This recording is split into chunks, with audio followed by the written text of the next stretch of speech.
Swim, bike, run, keeping it real with Garrick, Lowen, Jackson, Laundry, and Nicholas Chase. Plus everyone's favorite host, Lisa Becker-Rice. This is the Real Triathlon Podcast. Training, racing, no filter, all hard. Welcome back to the Real Triathlon Podcast. I'm not sure why the lyrics came up as a video. I don't know if you guys saw that. But this, we're sampling a new intro, so let's get into it. Today we are joined with Jackson Laundry, Lisa Becker-Rice, and not Nicholas Chase, as you might have heard in the intro, but instead, the number one fan, our favorite guest host, Nicole Becker. Hello. Oh gosh, my throat hurts from singing that song in the beginning. Yeah, that was a great recording. Did you guys put that together like today, or like how did that? Did you rent a studio? Rented a studio, yeah. Wow, nicely done. And it's actually Garrick singing it. You can't tell because it doesn't sound like his normal voice, but it is him. He's like, yeah, man. Yeah, that's me. I was great at instruments growing up. I played the piano and all the guitars and was quite the vocalist, sang quite a bit. So I figured I'd bring you back to my roots, right? Lisa and Nicole, could you just move the mic a little closer to you guys? Like in between us? Yeah, if you can move it in between you. Get real cozy. That'd be great. Just a little low between both of you guys. How about that? There. That's much better. Definitely better for Nicole. Okay, guys, so a lot has gone on since last time we recorded, last Monday. I think just about every single podcast in the triathlon world has touched upon this, but Ironman made a huge change, something that they've been very resistant to, but thanks to the hard work of our fellow teammate Mark Dubrick, who did lots of testing with Ironman, they did conclude that the current draft rules are archaic and we're moving just too fast, and we had to move to a 20-meter draft zone. So I'm very excited to hear your guys' opinion on it. I know Lisa's been very vocal on it as we've been working towards it. Jack, obviously, I've heard his opinion, but he hasn't been as open about it. So, kind of, why don't we roll into it? Lisa, you seem to be the most opinionated, so why don't you start? Let me know what you're thinking. Well, I saw that when we got an email and posted it on Instagram. Ironman posted it on Instagram. Basically, at the same time, we got an email from the pro services, and I was like, "Fuck yes! It's finally, let's play." I'm last year, 2025 was such a frustrating season for me because I felt like I couldn't showcase, and I just don't feel like I rode that well last year, but I felt like part of it was because I just could never get away. I couldn't break away. So I'm super stoked on this. I think it was been a few years in the making, probably more than a few years, maybe a decade in the making. But yeah, stoked that Ironman actually listen to the athletes on this, and there was a big push, and they actually did testing to kind of help validify. That's not a word. Validate. Yeah, but I like validify a little bit more. Yeah, so I'm super stoked. See how it'll affect some of the, what's it called? Dynamics. Yeah. I think I had a stroke today. Nice. Yep. Yeah. I'm aboard. Same opinion. I think it's just time. They didn't do testing specifically at like every speed and every thing they could have, but they did it as much as they needed to see the effects, I think, and it was clear. And interestingly, they didn't mention anything about the survey when they did their announcement, which I think probably did play a role in their decision. The survey that Pro Tri News did, but I mean, they're going to take the credit for it. They're not going to give credit elsewhere. That makes enough sense as a business. So fair enough. I think it's a good call. And yeah, I'm stoked because I've been in that position similar to Lisa many times of, I'm stronger rider than these people, but not strong enough to get away. And now I'm just going to sit in the group, or I'm just going to ride easier or whatever. And it's just not really a fun way to race. So we'll see how that plays out. It's not getting the most out of yourself either. You're like, well, here I am. I'm just going to hang on to the group if I'm not pulling it. So, I don't know. It's not a real test of yourself on the day. Yeah. Nicole, how do you feel about it? I think that unless you're just disproportionately poor cyclist, then you should be happy about this rule. Because it's gonna, for someone like me who is towards the back of the mid pack of the swim, then it makes me feel better about knowing that the front of the race is not getting just like a huge leg up on me, and that I always ride alone. So I now know that when I'm riding alone, that it's not, the front of the pack isn't just getting completely away from me. Yeah, I like that. And even further than that, like anyone who's not disproportionately weak on the bike, or even if you are, but you're always riding by yourself, well, you should still be happy, because now, not, this isn't you, I'm just saying other people, because now there's people who would be with a group that are now going to be riding on their own, because it's a bigger, less draft. So I think it really like increases people's chances of being in the race, and like being like, not that it wasn't a fair race before, but there was just some people who benefited more than others. And now it's, I mean, there's going to be a little bit of benefit, but like very little. And remember in that test they did, like I heard some people who did the testing that they told them to ride right on the line of 20 meter or whatever the distance they were testing. They were like, ride right on the line, like go into the flashing red and back out to the blue, like be right on that limit. And in a race, hopefully people are usually not as much on that limit, so they're actually further away. So there should be even less effect than what they saw in the testing. So I think it'll be pretty much negligible draft. I think it's just going to be fun when we see it, actually come into play with Race Ranger, which Ironman New Zealand is going to be the first race that we actually get to experience it. And then I think Geelong, and then Oceanside. Does that sound right?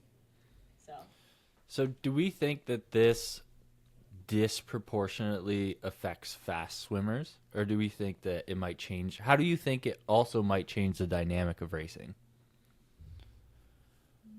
I think disproportionately fast swimmer is not going to be able to cheat on the bike as much, right?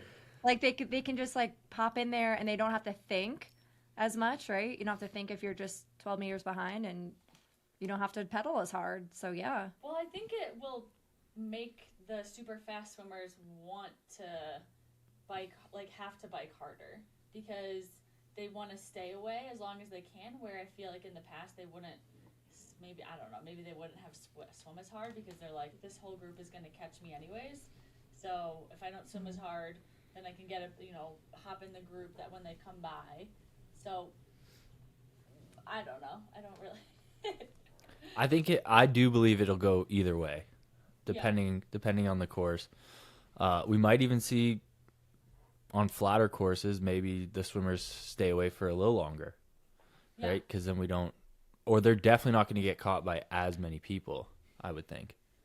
Yeah, that should be theoretically, but it'll be interesting to see how it affects the interaction between the women's pro field and the tail end of the men's pro field, and age grouper athletes. Because age groupers, they're still staying at 12 meters.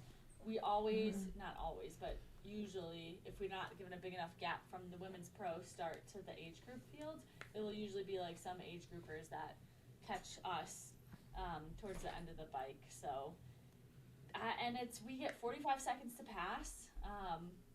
I don't know if it's going to be that much harder when we are catching that tail end of the men's pro field. We have 45 seconds, but when you're at 12 meters, you're still getting a bigger draft. It's easier to pass for 25 seconds. But I like, until we're in that situation, I don't think I have like a ton of feedback on how it'll affect the dynamics, or I don't know. Yeah. At least now there won't be as much concern about like excuse me, when a group of pro males and like the near to the front pro females are mixed together.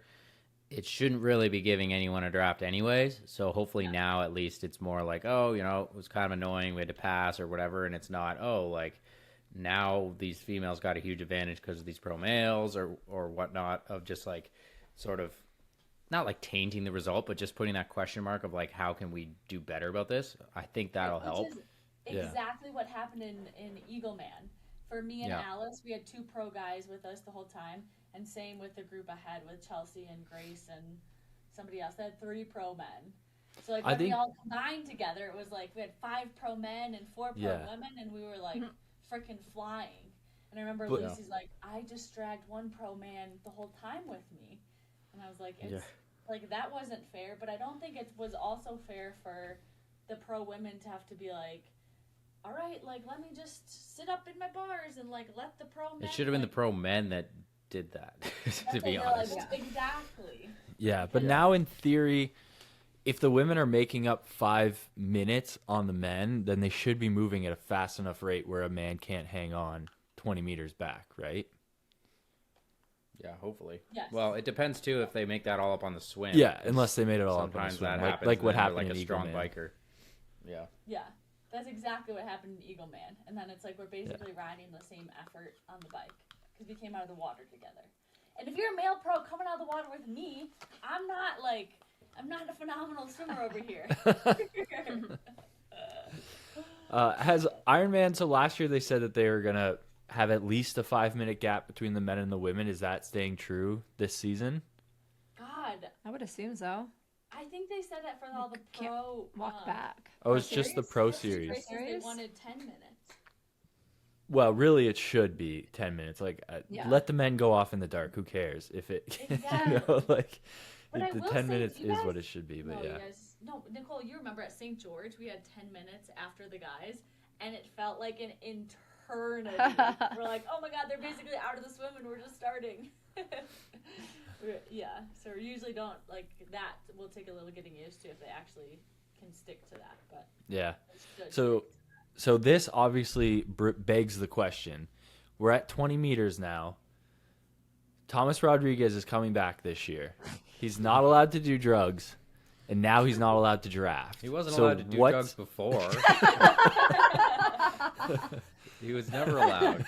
So I think that might not stop him from doing drugs, and it might not stop him from being at less than 20 meters. Touche. But it'll bring him closer to that, was it 16 meters before? Yeah.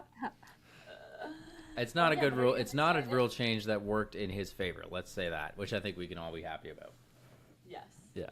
Is it also Thomas or Tomas? I mean, Or does it matter? Probably. depends if you're Tomas. speaking English or Spanish. Do you think he's going to be on? Is he allowed to race Ironman Texas? No, I don't think so. No, because that's when the ban starts, right? Or ends. Well, like, it depends is, on like, the that day of weekend the or year what? that it was. But I think it's earlier. Or no, it's the same weekend. I guess it depends on the exact day that it falls on, doesn't it? Because it would be like. And was that day. ban retroactive to when he tested positive, or was it when? I think so, but he tested positive like post. Wasn't the in competition test? It was the Yeah. in competition test. Yeah. It's got to be longer because, like, if he tests positive then they would have to assume a certain amount of time that drug's still in his system after that, I would think. So it should at least be X number of years after that. I don't know. Either way, I don't know. We don't have let's our not facts worry straight. about problems But- until. Yeah. Anyway, speaking about drugs, we have Nicole who's joined us. Nicole, obviously you were struggling with some hip issues last year. I've been there. Lisa's been there. You had your surgery. Tell us who you got your surgery from, why you're all the way out in Colorado to get your surgery, and what it's all about. Yeah, so for those just listening, I'm actually in the same room as Lisa. Yeah, Did- we're the I same don't think- microphone. Yeah, I don't know if I made that clear. And all right, so I have a labral repair and osteoplast, which is like shaving of the labral repair repairs the cartilage in the labrum that is the inside of the hip capsule and keeps the femur in place. Garrick, I'm probably butchering this, so you can correct me after. And I had a confirmed labral tear 12 years ago, but like everyone else, I went to PT and they say a lot of people have labral tears, doesn't mean you need surgery. And I've been navigating around it for 12 years. And last season I started to have a lot more downstream impacts from having a ton of hip instability. So I made the decision throughout the fall well, I my last race was Lake Placid in July of Ironman, and that kind of crushed me. And I was like, I gotta, like, nothing's changing. Like, I keep running like horribly off the bike. My quads are just like beat to a pulp, and because they're trying to make up for the lack of stability. So anyway, so this whole fall was like I did a lot of soul searching and surgeon searching, and I met with Lisa's surgeon, Dr. Vidal, out in Vail, Colorado, early January. And I met with a surgeon back at home too, and had a lot of various diagnostic stuff, diagnostic procedures to determine that my pain was coming from my labrum. And I got surgery. We're recording on Monday, and I got surgery this past Friday. So I'm day 3 post-op. I am wearing a brace, but other than that, you can't really tell. That I know is only for people on the YouTube, but yeah, and I'm crutching around. Other than that, I'm not in any pain, which is nice. I have like a sexy voice right now because I had a tube down my throat for the anesthesia, and apparently that makes your throat hurt, which was not one of the pain that I expected coming out of it, but that's the least of my complaints. I remember that too from surgery. It was like, nobody told me about this, and it feels like I just freaking got screamed at a concert for about 12 hours straight. Yeah. Well, I think it was funny because when we were on the way to surgery, I think I told you, I was like, your throat might be sore after. And you're like, why? Lisa, closer to the mic. I said, your throat might be sore after. And she's like, why? I'm like, because they intubate you. Like, they stick a tube down your throat so they can breathe. And she's like, what? Yeah, I had no idea. There's a lot that I didn't want to know. There's more I want to know post-op, which I'll go to on Thursday. But so Lisa drove me to surgery and was in the pre-op rooms as long as they would let her be. And it really, yeah, like, and it really helped keep the spirits light, because when I'm at a doctor, even if it's just an annual visit, I'm like in tears for no reason at all, because I just feel overwhelmed, and I don't know if it's like the authoritative figure. So anyway, there's a lot of pre-op meetings, and you talk to so many White coat PAs. syndrome. Yeah. And so instead, we were like cracking jokes, and I was like, it was like a one-woman show, or I guess two-woman show up there. So because there's so much like seriousness afterwards. So like now it's the rehab, and that's really important for me and I'm being very by the book with all of it. But yeah, having Lisa there to keep things just lighthearted, and knowing that she's gone through the same surgery on both hips with the same surgeon put me at a lot of peace. Yeah, that was amazing. Basically, give me all the credit. I asked the surgeon if I could scrub in. She said no. I was a little surprised about that. She's like, I watched Grey's Anatomy. I know what it means, guys. I'll do fine. She's like, oh, you're on the watch one, like see one, do one, or like see one, assist one, do one, or something. I was like, yes, get one, see one, do one. I'm on that protocol. But Nicole did great, especially for someone who's like a little more weary around doctors and getting blood drawn. And I think all that stuff is like really cool. Even Nicole trying to like take the bandage off to like see her like stitches post surgery. I'm like, take it off. She's like, I don't want to. Don't bully me into doing it. And Lisa's been very patient with her waiting with the crutches we've seen on Instagram. She's like, how long will it take her to come around the block on her crutches? Oh my gosh, our grocery trip, I feel like dead weight a lot. It's like, in some ways I want to be independent, and some ways I'm like, Lisa, you just go do it. Like, just do it for me, because I'm such dead weight right now. It takes me forever. Our grocery trip was funny. It's probably the longest I've ever been in King Soopers before. You really appreciate, like, I was getting bananas, for example, and I'm like, well, I guess I'm getting these ones because this is what I can reach right now. And buying rice, you're like, I guess I'm getting this brand because, like, I can't get the other brand. Yeah. It's like, it totally is eye-opening for those who are permanently in disabled and can't stand up. You got to get one of the grabby things. Well, she has one. I do have one, yeah. Yeah. And just put her on her thing, too. So what's the, like, expected hopeful recovery. I know we chatted about this. You, Nicole, you and I did in Mexico on a run, which is probably one of your last runs. Yeah. But what you mentioned, sort of like hopefully racing late season. What does it look like, in the next few months for you? Yeah, so it's kind of funny in that you're encouraged to pedal on the bike with no resistance as soon as you like what date I could have done it today, I guess, if I wanted to. So that's just to get blood moving, like no power. We actually looked back at Lisa's logs and saw that she had started to put in power week 3, just like a little baby power. Yeah, I was probably riding at like 100 or 120 watts at like 3 weeks post surgery. Which that's zone 1 for me. Yeah. Zone I was 2. also shooting hoops at 7 weeks post surgery, which is I'm like not a good person. 7 days. To have 7 days Yeah. post surgery. I'm not a good person like to follow my footsteps. Yeah. Or So- a great person, I don't know. Yeah. So it's like, so the biking comes around pretty quickly. You can swim as soon as you're allowed to soak your wounds, which is not till like 2 weeks. 2 weeks. And with a pull buoy, right, Garrick? I know you did that. You swim with a pull buoy at first. So much of it. And no flip Yeah. turns. Yeah. No kicking.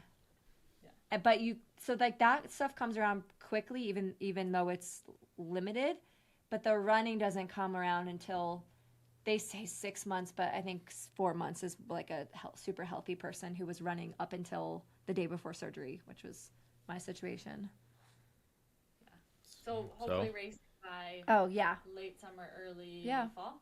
I am optimistic I will be. I mean, my first race of the season is always crap anyway, so it'll just be extra crap. But yeah, the fitness won't be there, but I can safely do one, and then I want to be competitive some months after that. Nice. I mean, you can be like Lisa and just never run before a race and just do your race without running. I think that's what I'm going to do for Oceanside too. Oh, yes. Well, okay. Maybe that's a good segue into. Wait, are we talking about this? Is this on the podcast sheet? It can be. We could just go through everyone's issues currently. Okay, so Although Nicole's Oh. not I have an Yeah, issue, we're not but a done with fixed Nicole. issue. Okay. Oh, yeah. And my one more thing regarding not running a while. After the Stingray, I know I feel like I broke the record with that. Every opportunity I get, talk about my Stingray, but I didn't run for, want to say 7 weeks, and then another 6 weeks I was on the Alter G or lever, and then I ran a PR 2 months after that. So I like, that's kind of in the back of my mind and keeping me really positive is that I've had long stints not running, and then I come back pretty good. So Yeah. That's awesome. And the run's your strength, so I feel like that's fair to say, right? yeah, Would that's you fair. agree? Yeah. Yeah. And I always find, like, for everyone, almost every time I ask, the one that is your strength comes back the easiest, and then the one that's like medium comes back to the mediumest, and the one that's the worst is like, this is never gonna fucking come back. Like, what the hell? And that's totally fair. So yeah, I'm sure you'll be running great again within a few months of running. So that's awesome.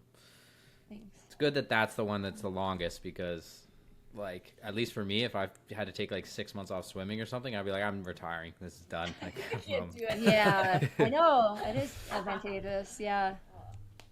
All right. What's wrong with you, Lisa? Yes. Lots of things are wrong with me. Lisa, you want to steal the mic? Yeah, put it right in front of you. There we go. I'll hit the button. Oops, Yes. and you did that. Go Can you ahead. hear me? Yep. Yeah. That's better. Okay. Yeah, so probably like maybe it was right when we were like the weekend before we were flying to camp. I did a long run and the top of my foot started getting a little sore. Came to camp, still ran like 20 miles that week of camp. I ran like 3 times. And then I was like, it's still kind of getting sore. I think I should take like time off. So I took 8 days off of running, panic texted doctors and stuff. So I got an MRI real quick.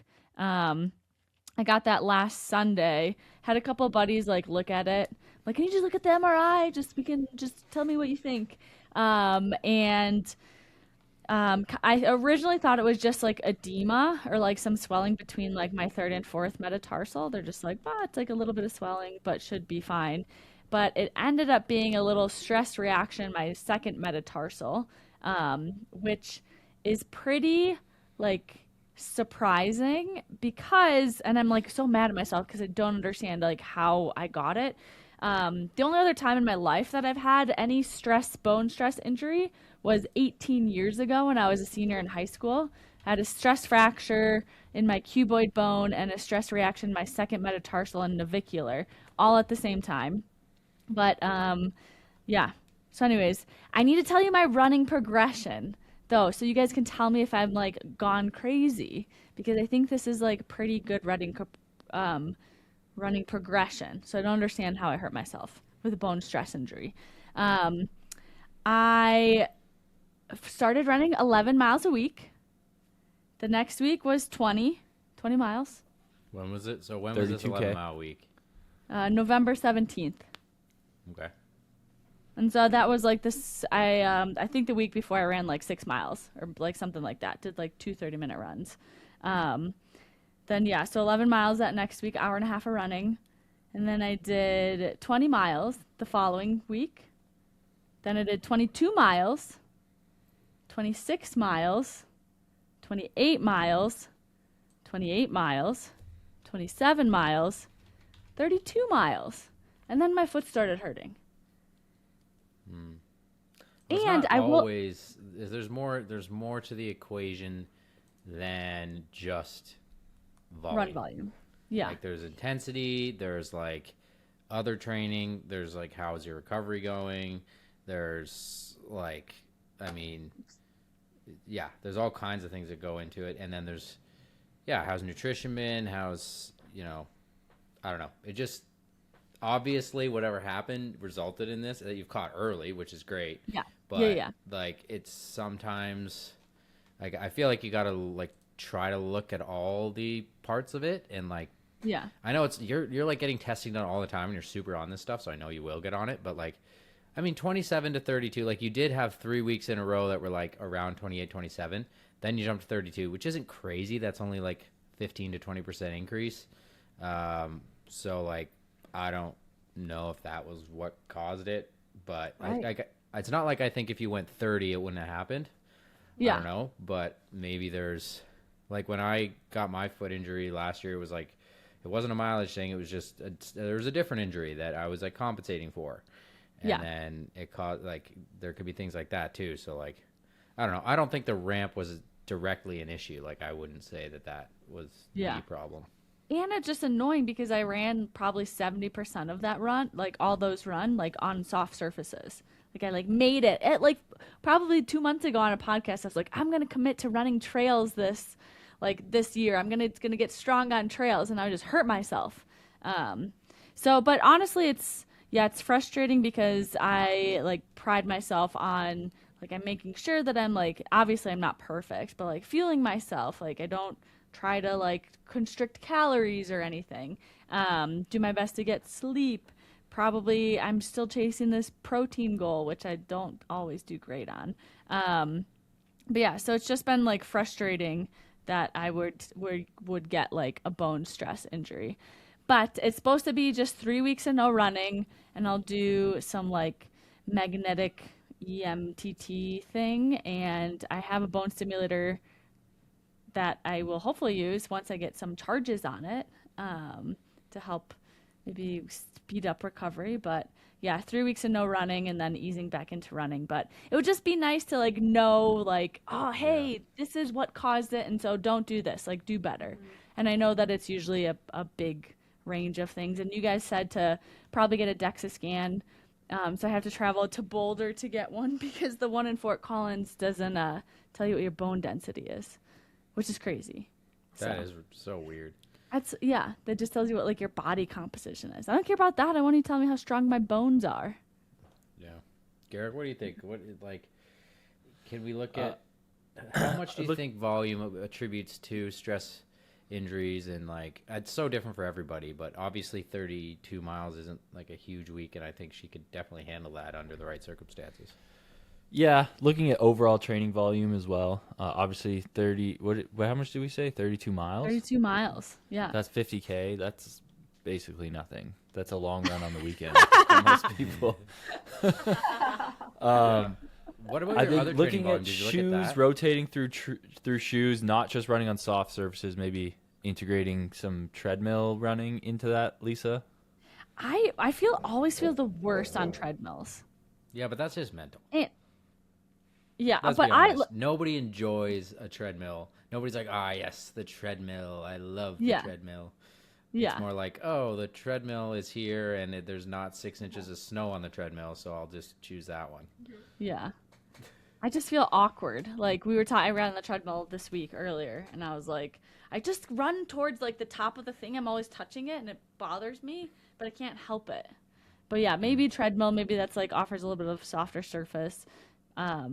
But my overall training volume, I went from 11 hours a week to 12 hours to 14 to 15 to 18 to 19 to 19 to 21 to 19. Like all pretty consistent. Like I don't think that So was the last crazy. week, the 32-mile week, you trained 19 hours? Yeah. So you actually went down that week. Yeah. Yeah. Or like I wouldn't stayed say that consistent. anything's glaring there. So like I guess it was Just- the trail running. I know. Was it the trail running? Like, should I the just go back places to I would concrete? look are you're doing the DEXA scan, so look there for sure. Yeah. And you've already had all your hormones and stuff looked at, so maybe just ask that doctor if any of that could relate to something, if there is something low in the DEXA already- bone scan.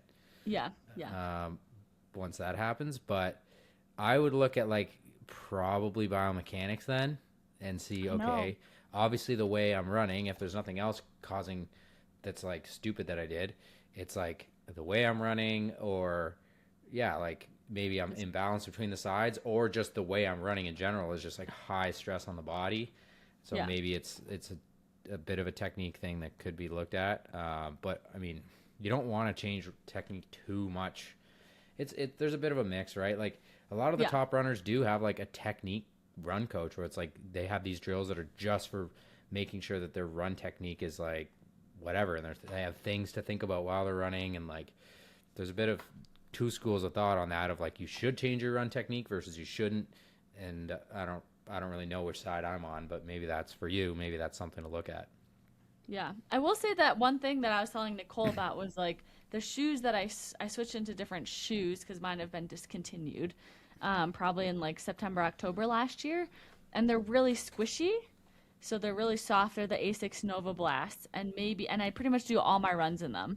I do all my runs in them. So like, is that maybe. something that like my foot is having to work so much more because it's like a squishy like thing that it's, yeah. I've then found mix when that you're in a with- shoe that's really soft, if it's like, and I've actually, like if it's like done up too loose or if it's too soft at the front, your toes have to like grip a little bit to Yeah. like give you that platform to push off of. And like your toes and your metatarsals kind of have to work a little bit to like really just set up your push off. And maybe it's possible. I don't know, Garrick, you know more about like orthotics and stuff. But if you don't have like your foot locked into a position that's on as stable of a surface, maybe that is where you're. And if you're on trails, you Yeah, could be you're having even- to do that too, even more. Yeah. And maybe that puts more strain because it's on the push off that the metatarsals take the most force. Well, right? especially you said it's the second metatarsal. Yeah. Yeah, so that would indicate to me that you are running correctly, because Yes. the second metatarsal tends to be the longest bone, and that takes the most weight through toe off Yeah. as you roll. Yeah. So to me, it's mostly indicative of possibly bone health, possibly. Yeah. The shoes always play a role in it. There's not a lot of good literature in terms of soft shoes versus like hard shoes. I know at one time they said don't ever use soft shoes, like when Hoka's first came out, and they had the load distribution graph through the gait cycle on saying like, see, it spikes here, so you're still loading, it spikes at, in the like right at heel up, right before or a heel rise, and you're like, oh, okay. Or it's like and then they came out and saying like, well, this doesn't really happen that way. Like there's not a, it's kind of wishy-washy on most of the research in terms of foot and stuff. But if you're looking in terms of yeah, like stability wise, I don't know. Like the second metatarsal, third metatarsal stress fracture. That's like a typical marching fracture that you'd see. You see it in Yeah. soldiers. You see it like that's a very common place Yeah. to get it. So for me, it's either you're loading too much, which it doesn't sound like you are, or it's bone density. So we'll have to see. When I come back with my perfect bone density scan, we're going back to the drawing board. Yeah, And I would say the exactly. shoe thing, like the multiple different shoes, Yeah. maybe could help. Rotating And, through shoes. I like, never I do don't that. know, just like run. Like this sounds. I'm not an expert of run like technique specifically, but like running quiet is what like know, I all can't- I don't the know best how. runners do. Like exactly. can't. So that's if you're bad at Lisa something, grunts a that lot when probably she means runs. it would help you. Like that's a generally good rule. Like working on something that maybe not every single great runner runs like super light on their feet. There's some people who are a bit more clunky, but if you are like I run clunky and I can't run light, then you gotta learn like, and even just doing some of that, maybe running like a tiny bit of like barefoot on grass, like not even strides, just like learning to like, okay, I can't just like smash in my feet down or that hurts. Yeah. Like, I don't know. Like there's run coach. Like, This is there's a this lot is of run actually- coaches that would Yeah. help with that. 2 years ago, I started working with a run coach, and this was like the first thing we worked on was just like fast feet. So in the middle of a run, you do like 10 very specific like fast feet. Like the gait pattern was very specific. It was like a high knee, high kick, sort of 10 step, 10 second. Eventually we extended a bit like in the middle of the run, and then try and carry it through, and then you'd repeat it every few minutes. And I found that it helped. I got away from it, but I found that it helped. I should probably go back and start it again, but yeah, that's just a way that you can do it. Like there are running drills out there for certain things like that. Yeah. I mean, at first, at one point a couple years ago, I would run with a metronome, like trying to get it closer to like 175 steps per minute, just so I can be a little lighter on my feet. Yeah. But yeah.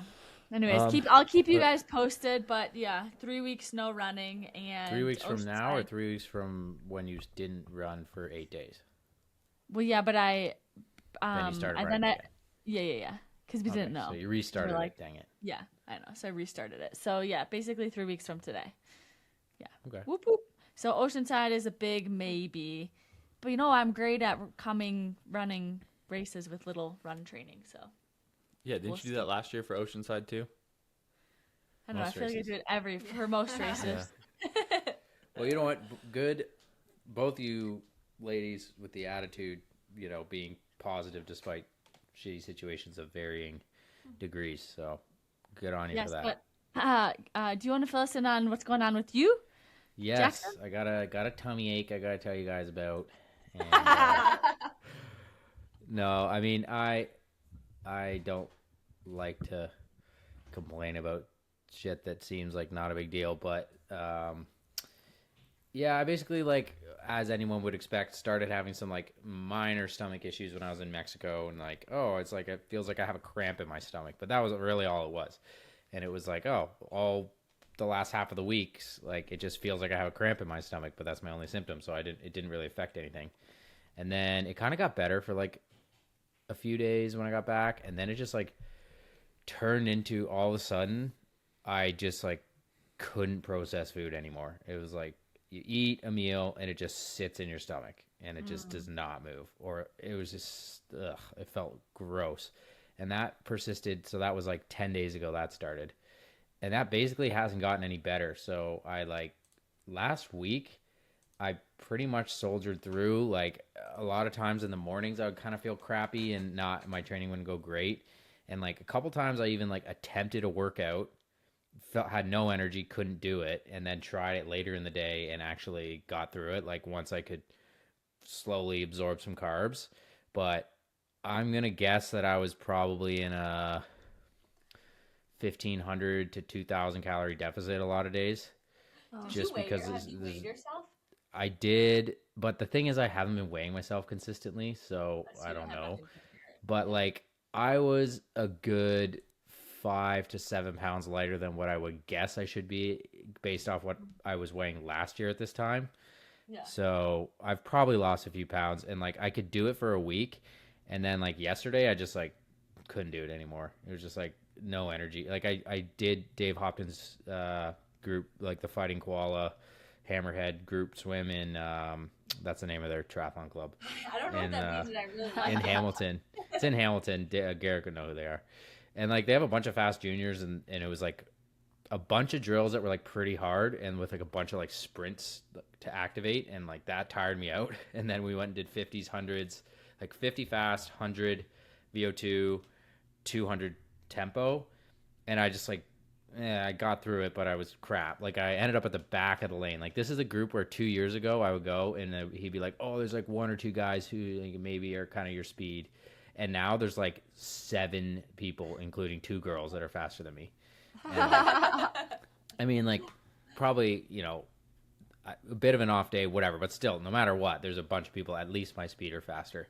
So I was like at the back of the lane just struggling, and then I went and did a group workout, a run workout, and it was like a 40-minute build, and I just like I could do it, and it doesn't feel, it's not like my heart rate's really high. You just feel like you can tell when you're in a huge calorie deficit, and your body's just like, I don't want you to do this. Not to mention just constant like rock hard gut of just bloated all the time. It's like not fun. So anyway, this morning, like I'm supposed to have a hard training day. I just took everything pretty much easy today. Like I had like no energy, so I'm trying to catch up on calories, but I finally went and got antibiotics because I did get tested and have a parasite, which came back like last Friday. But it's like, it's, what's it called? Blastocytosis, something like that. That's like it can be benign in a lot of people. Like usually often it doesn't have symptoms, and they're like, just don't treat it. But it seems to be what's causing the symptoms because I didn't have anything else. I got like all the bacterial tests, like no salmonella, no E. coli, all that stuff, and no other parasites, and no issues with blood work. So it's like, this has got to be, I think, what's causing the issues. So Yeah. hopefully So it's just the antibiotic helps. antibiotics. Yeah, I started that today, and it's like a 7-day, 3 times a day, 7 week, 7 day. 7 Sorry. days. Hopefully 7 7 days. days. 7 day, 3 times a day. And yeah, today's felt like bad, but I'm trying to like do all the things of like, these are the foods that are easier on your stomach. Like, don't eat a lot of fibers. Don't, you know, I'm doing all that stuff. And it's just like, it just sucks because it's like you're full, but you're starving at the same time. Like you're not hungry, but you know that your body is starving of nutrients, and there's like, is nothing you can really do. So you just do your best, and like training's just going to be low this week. I'm just going to go by feel. And like my goal is to try to still get some quality and just have like way lower volume. And so that should like reduce my calorie needs, and hopefully I can stay in balance this week. And then as my stomach hopefully feels better from the antibiotics, kind of ramp things back up. But yeah, I mean, it's one of those, like, it's not clear what to do things, like not clear what to do, but it's not clear how it will go. Like I could take this for 7 days and it could get a bit better, and then it could come back. So like I want to get tested again. And then if it's not gone, like maybe do another antibiotic, try to get rid of it, because it'll just probably build back up. But then maybe it won't, because this one's like often asymptomatic. So maybe I just need to knock down the numbers, and then it'll just kind of go away on its own. So it's a bit of a holding pattern for now, which is never a great spot, but it's what it is for now. So I'm trying to, just get through it. And when you start antibiotics, like the rule of thumb is like you have to finish them, right? Yes. Like you have to do the full course for them to be like effective or something. For sure, yeah. Yeah, or you can start to grow an antibiotic resistance, because I don't know if you guys know, but I got stung by a stingray. So I had 3 different antibiotics through an IV at the ER, and then I was on 3 more antibiotics after for 7 to 10 days. And then like 2 months later, I got a UTI because my gut flora was just destroyed from the antibiotics. So then I was on another antibiotic for that. So I was like, do I really need to? And I'm like, that was my first time on antibiotics in like 10 years. And I looked up a lot about this because I was like, do I really have to finish it? Like, I feel fine. Like, after 2 days, I feel better. But yeah, it's really bad if you grow an antibiotic resistance. Because if you don't finish them, let's say you do 6 out of 7 days, if there's just like a little bit left, then they multiply and then you run into the same problem. Yeah. And it's the ones that were the most resistant that you didn't kill. Yeah. So it's not great. But yeah, it's we'll see. I'll finish these for sure. And yeah, I mean, it's not the worst time of year for something like this to happen, and I just don't want to like push through so hard, and like I know myself well enough to know that the spot I was getting to yesterday, and like it's starting to teeter on what feels like low testosterone because of training with not enough calories, and I'm just like sensitive to that, and I'm like, I'm not gonna push through that. Like anytime this week, if I feel like that feeling of just like weakness, I'm just gonna not like mental weakness of, oh, I don't want to do this, but that weakness, it's a different feeling of like your body just does not have the will to do it, and then it's like that is hormonal and you don't want to go there, and it's hard because like everyone feels like they don't want to do shit like all the time, so like knowing the difference is from experience. So anyway, hopefully in a week I'm like, oh yeah, I feel much better, everything's great, and it's gone, and hooray. But we'll see. I feel like, though, can I say that, like, when RTS members have been slightly hurt in the winter, I feel like sometimes it leads to a really good year. Like the year you broke your thumb, Jackson. Oh yeah. It's true. That was like, oh man, like I still try to think back on that and like, what was it that made that Oceanside so magical? And like, Because if you really, broke your thumb, you had to get surgery, and like that was the key. If you didn't break it, I think you wouldn't have won. So probably. Well, I mean, like, was this the first RTS camp where you haven't crashed at? Me? I only crashed last once. year. Yeah. I only crashed at that one St. George, like almost unofficial RTS. It was just like No, the pros. Didn't you crash? Didn't you crash after we did those 1 minuters last year? No, I didn't crash. Somebody crashed into me. I stayed fine. Lisa didn't ride into you? No, actually, both years somebody crashed into me. Both years. Yeah. Oh yeah. Not this year though. No crashes this year. Yeah, 0 Big crashes year. this year, which was awesome at camp. Yeah. Lots of stomach issues, but no crashes. Yeah, not bueno. Okay, moving on from our slightly optimistic but slightly depressing injury status, stomach issues. We have some exciting news from the Garrick Lowen world. Do you wanna tell us what's exciting, Garrick? Oh. So. Or do you want me to? Or should we look at Facebook? Yeah. So if you go to my wife's Facebook page, and she posted a collage for 25 pictures of 2025, and the 23rd picture is us with a pregnancy test that is positive. Oh, So- whose pregnancy test was it? It was our pregnancy test. I didn't pee on it. Morgan peed on it, but it was positive. So we are 16 weeks pregnant right now. The baby is the size of a grenade. And yeah, so we have a little baby girl coming. July 17th is the due date. It's a girl. You're gonna be a girl. Maybe we should have the same birthday as Nick. Isn't Nick's birthday right around then? Oh yeah. I don't know. But think so. we maybe I'll save this for what grinds my gears. But we went looking at strollers yesterday, and my wife took me to Nordstrom. These strollers are like $1,100. Canadian or U.S.? No, U.S. Wow. It's crazy. But the one that we saw was full carbon. It was like so That's light. Crazy. Yeah, and I was like, you know what? She's gonna start riding carbon early, so maybe it is worth it. We're getting a carbon stroller. But this is so exciting though because this is the first RTS baby.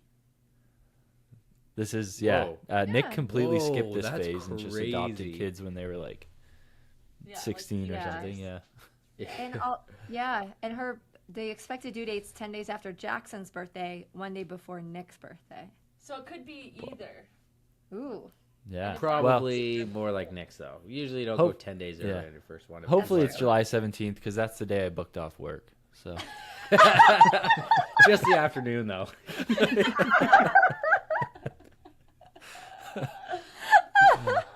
I mean, this is a little premature, but like, Garrick, are you allowed to come to Cosmonk Camp next year with the baby?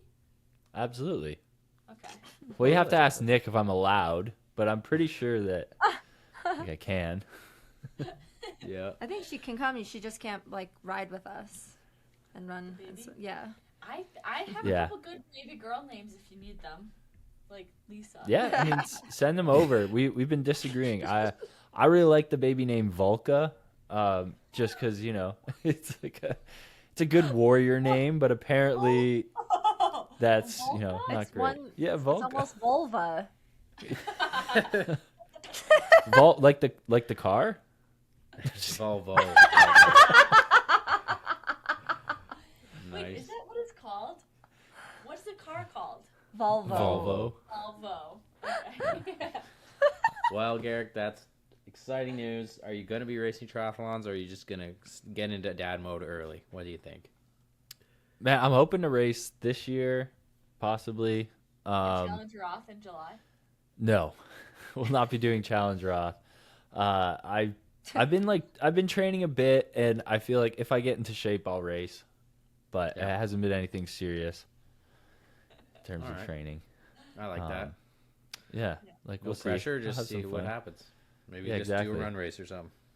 Yeah, so I do plan on doing the Indoor Masters 3,000 meters on March 7th. Running race, Ooh. right? Not Running sprint. race, yeah. And then I'm kind of interested in August to do the Masters Outdoor National Champs because there's a 3,000 meter steeplechase. And that's something that I haven't done in a long time. And I feel like I could do that with a baby. Your labrums Not like will not with like the that. baby, You're but for sure gonna hurt yourself. Yeah, don't do that. That's how I tore my We'll labrum. see. I think. But indoor track is so Alright. cool.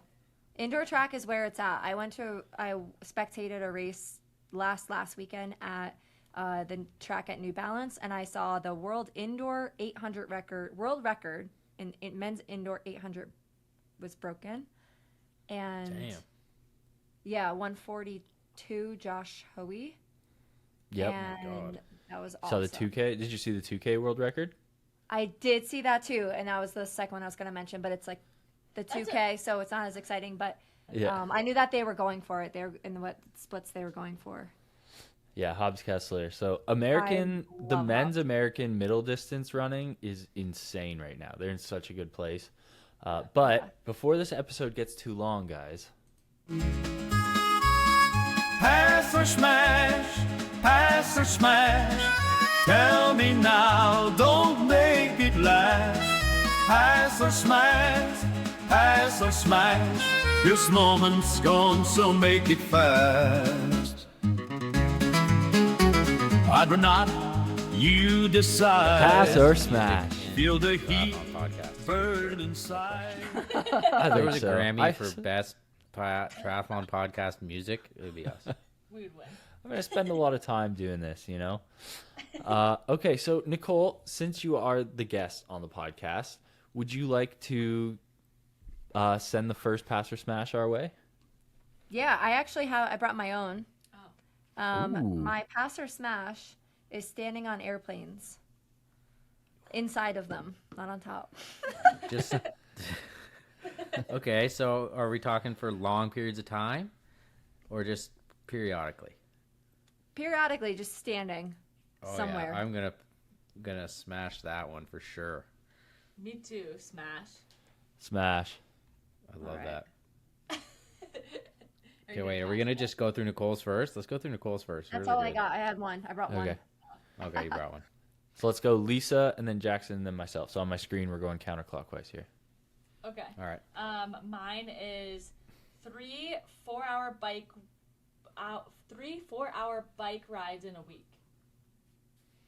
Smash. I'm gonna pass that. F that. I just That's the dream. Nope. Oh wait, I did that at camp for sure. So no, I didn't. I don't know. I'm gonna pass on that one. What about you, Nicole? I say most likely pass because Though it's rare the weather's that good for that long, ever, any time of year. What do you mean? All right, so me. Aren't you doing them on the trainer? Okay, me. Threshold farming. Can you explain what that is? Come on, Lisa. Lisa's Nicole not knows what it is. in the know with all the cool kids. I did explain it, but I'm afraid I'm wrong. I It's explained it like before the podcast. the inspired by the Norwegian method, where you just like accumulate as much time at threshold as you can Yeah. Like over a week or in a day or something. in a workout. So like Okay. just generally like, oh, I'm gonna do like a bunch of, and what they call threshold, you would probably consider a little bit easier than threshold. Okay. So like 95%? Yeah. Maybe? So like high sweet spot. Yeah. Yeah. So anyways, do you pass or do you smash that? I'm gonna pass.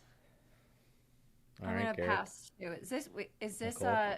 sorry, I'm going out of order. Is this run or ride or both?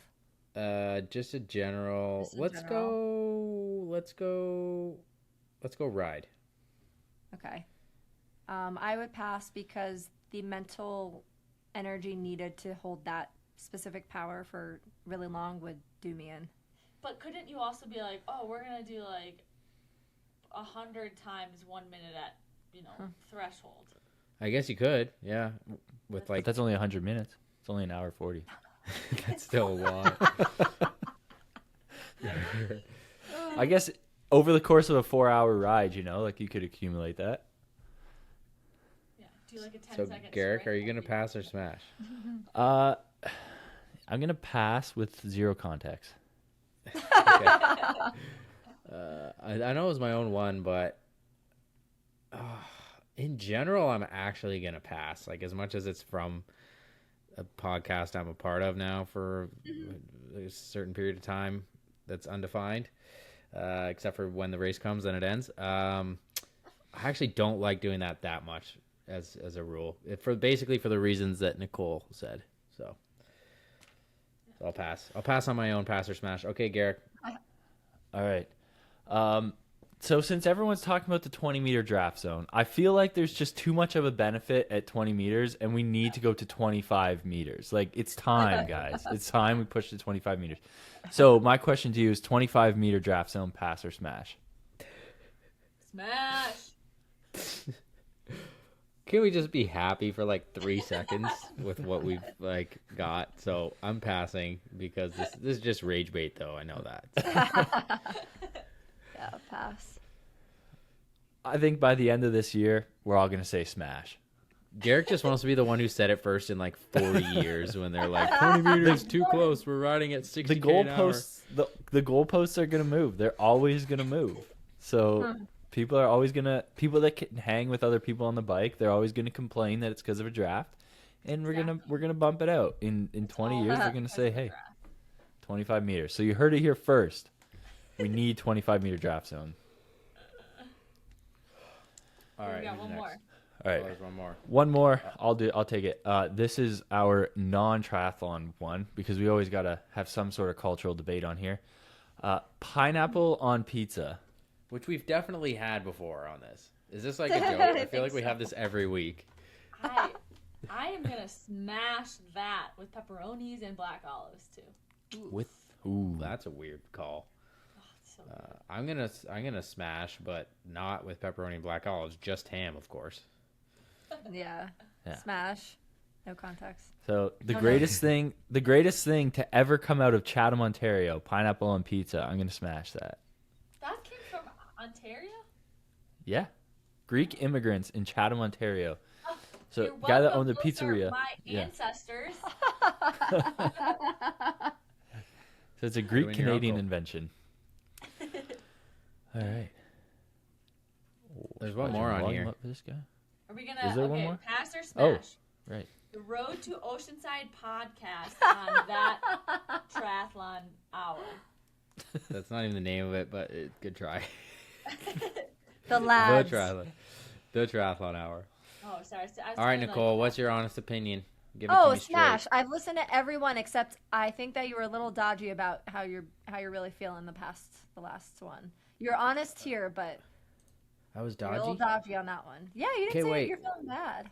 but that was only like 3 days in. So wait till the next one that comes out, and I'll give Okay. you a little more detail. But I appreciate that because I am part of that podcast.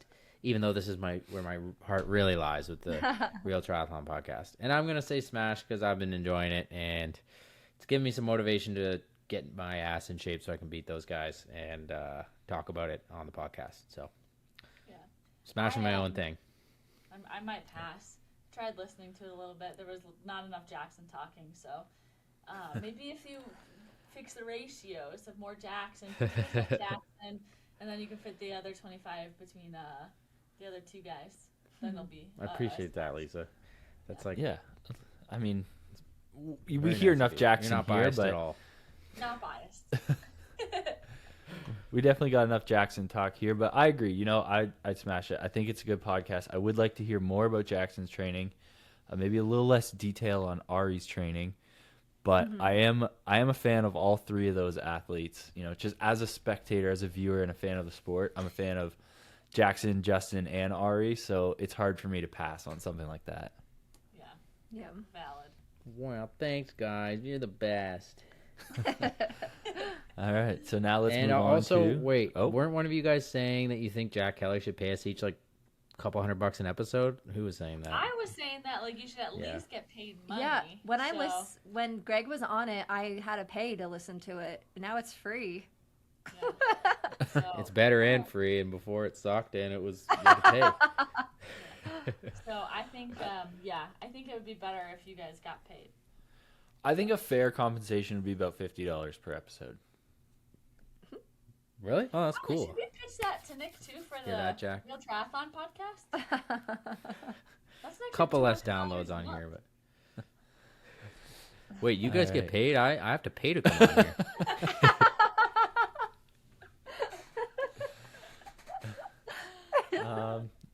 All right, before we give away too much, let's move on to What grinds my gears? What grinds my gears? What grinds my gears? What grinds my gears? What grinds my gears?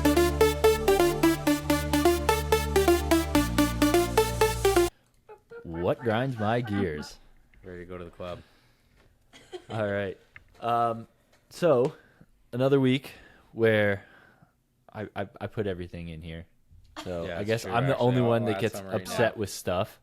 I'm the only one that has gears that get ground. Get ground. Again, I came prepared and I have my own. Go Nicole. All right, Nicole, you can start off. All right, what grinds my gears is when I am traveling and people ask what's in my bike case. Oh God, that one's the Talked about this. worst. Wait, really? But Well, I don't know. I've talked about this with oh, people I was, before. I don't know oh yeah, if yeah. on the I was like, podcast. no, I listen to every podcast. Yeah, so it depends on my mood. If somebody asks me what's in my bike case, lately they've been reading it more because I have the Evoc Road Bike Bag Pro and it says that on the side. Just have a lot more readers lately, but I'll if I'm feeling feisty, I will say, "What's in your suitcase?" Because I don't ask what's in yours. Like, why does the mere size of mine grant you access to my privacy? Ooh, I Yeah, like that. I never thought of that.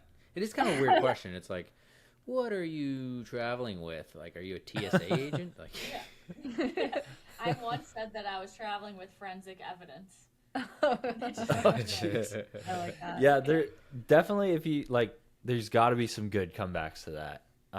But I also like asking, well, what do you think is in there? Yeah. And I've Yeah. gotten yeah, some I'll good ask stuff, you. like I'll tuba. like, what's your best guess? Yeah. And, Yeah. Yeah, I've See gotten what they say. musical equipment a lot. Like, are you like musicians? yeah. Yeah. I got that coming back from Cozumel. And he was like, "Oh, I thought you were gonna say it's like a baritone," and I was like, "I'm sorry to disappoint you." But I also want to be a good ambassador for the sport, so I usually say, "Oh, it's a bicycle, and I travel with my bike, and don't hit us when you're driving." I've also gotten like dirt bike before. People ask, like, I'll be like, "Oh, it's a bike," and they're like, "Oh, like a dirt bike," and I'm like, "Yeah, it's my 50-pound dirt bike." That was a good one. Okay, I'll read one. one. What grinds my gears is how runners travel to races. They don't have to bring shit with them. No, They so carry on. for those who can't hear, because Lisa, you got to move closer to the mic. Oh, that's Sorry. my fault. There you go. So runners, like how they travel to races. I watch runners on YouTube all the time, like pro runners, and they'll like fly into a race like the afternoon before a race, and then they'll wake up in the morning and like they'll race and they'll be like, I felt awful. I don't know why.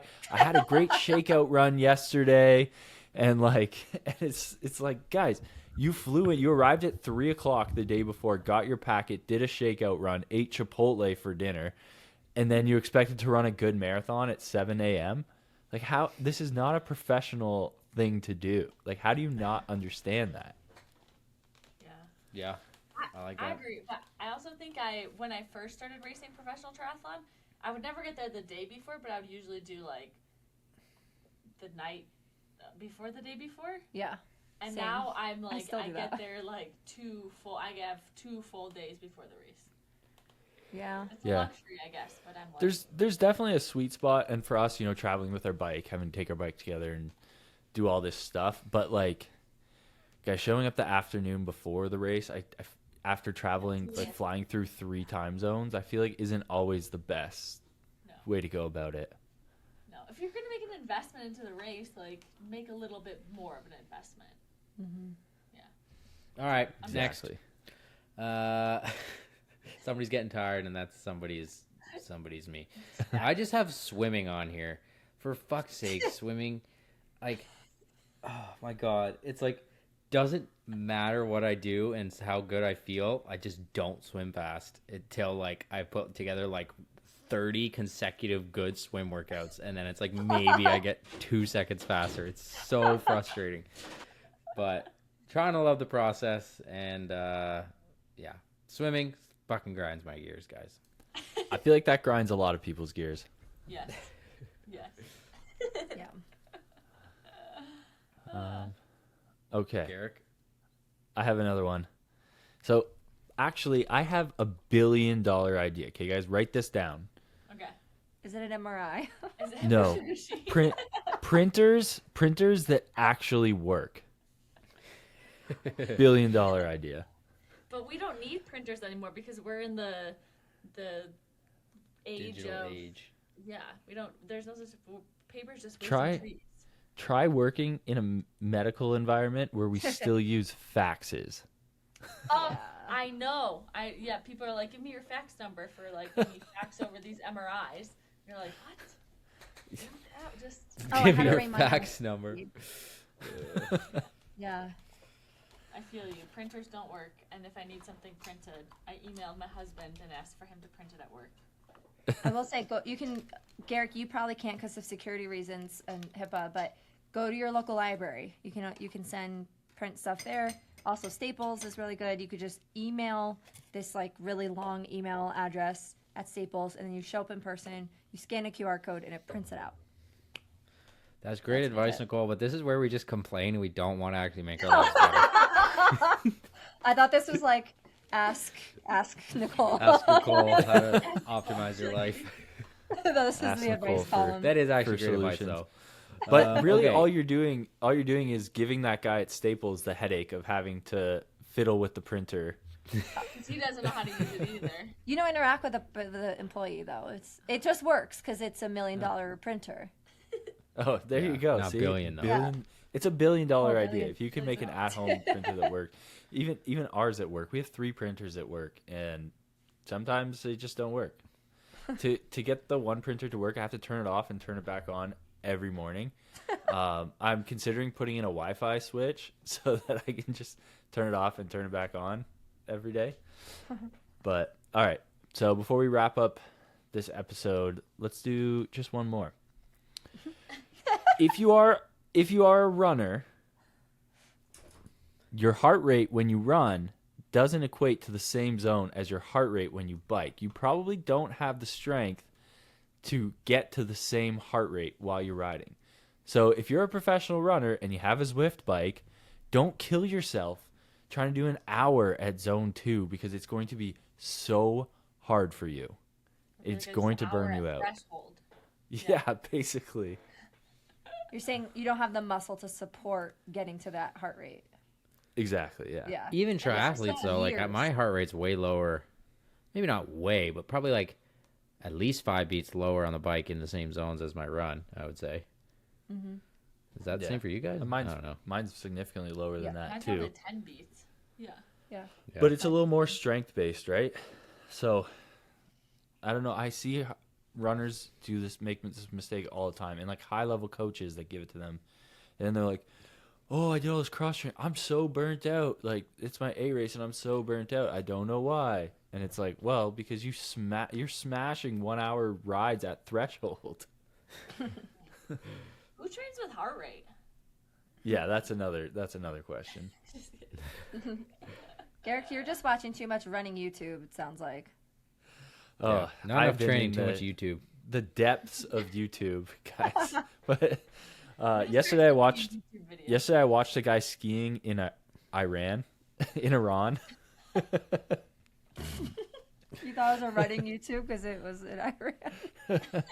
So there's just not enough content. People always say like, "Oh, we have enough triathlon content, enough running content. You don't got to make a channel." I'm like, "No, like make the channel. Someone's gonna watch. I will watch." Garrick will watch it. Garrick will for sure watch it. And anyone listening, if you have your own YouTube channel, please message it to Garrick so he has some extra content to watch. I'll get a YouTube out for you eventually this year, Garrick. But you know what? I am absolutely flummoxed. I don't think that's the right word, but I'm tired. Jack's tired. You're confused. So last week we teased a segment that's what spins my crank. We'll get it there. We'll get you there. One day we'll make it all the way to what spins my crank. But for now, I know it's been an hour and 10 minutes. If you enjoy the podcast, like, comment, subscribe, especially on the YouTube channel. Liking it makes a big difference. If you still have the attention span, we're going to roll into part 3 of our bike fitting interview with Frank. Our series, with Frank. He breaks out some good knowledge here. I'm fading, but he does all right. So hang around, listen to that. And until next time, guys, peace out. Peace out. Peace out. All right, Frank, thanks for coming back and joining us for week 3 of the series here with Bike Fit. Today, we're moving kind of into that performance, customization, and maybe what you see in the future of Bike Fit. But let's start off with what most people, I think, when they are triathletes, like what their thoughts are. How do you find a difference in fit for a performance-focused triathlete on a TT bike versus perhaps that TT focused athlete that's racing UCI time trials, stuff like that? Yeah, so there's a lot of similarities, but a lot of differences. Like retools in their inception, they had developed fields of range. And there were unique ones to different disciplines. So you'd have different set angles for a road bike versus a mountain bike versus a gravel bike versus a time trial and a triathlon position.